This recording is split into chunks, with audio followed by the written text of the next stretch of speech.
Hey everybody, we're going to talk about lingering knee pain and why it might not be coming from your IT band.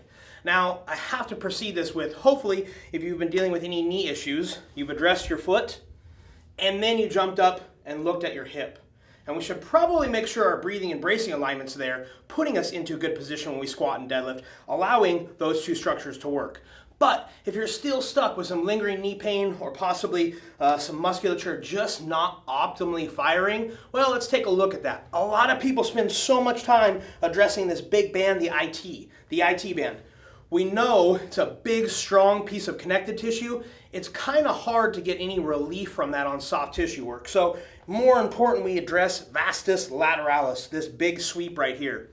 I've talked before, I think sometimes our body's kind of a flawed design, but hey, I didn't build it, I just got to work with it. A good example of that would be this muscle here, vastus medialis, right? That teardrop muscle. It's not too big compared to the rest of the quads. We do a lot of work here and here. Sometimes this one gets missed. Why is that important? Well, if we look at the kneecap, we have all this musculature pulling up on the kneecap, and a lot over here, this is actually this leg, so a lot over here pulling this way. To find balance of the kneecap, there's only this vastus medialis pulling back this way. It can be overused and under a little bit of pressure sometimes.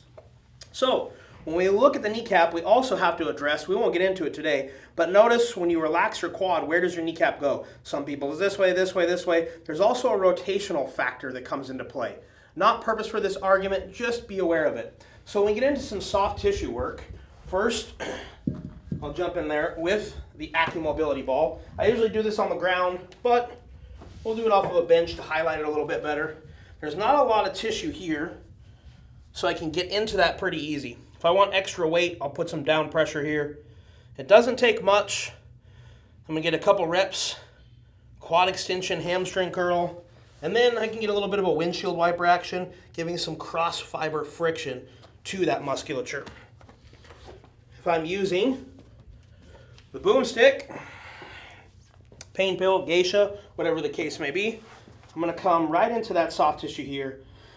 My kneecap's way over here, so I can safely and effectively roll all the way up, pretty much all the way around that teardrop shape. I'm going to get in here, give it some extra love. You can see that knurling, where I can get in a little bit deeper, and then start to work flexion, extension again. Now, a lot of times adductors come into play with this dysfunction and this muscular pain as well. So keep in mind the adductor group coming right down here, attaching as well.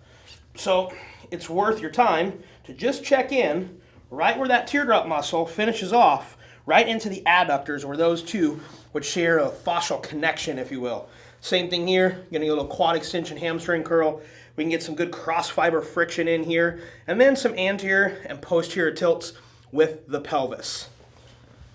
If you're struggling with knee pain, knee imbalance, if you tie this off, or add this in with some TKE squats, a band around the knee pulling backwards, either through a full motion squat or just that end range extension, I bet you're going to find a big benefit to how well that balance fires from left to right. So if you're spending all of your time addressing the lateral quad and you haven't jumped into that medial portion, please do so and go improve your squat.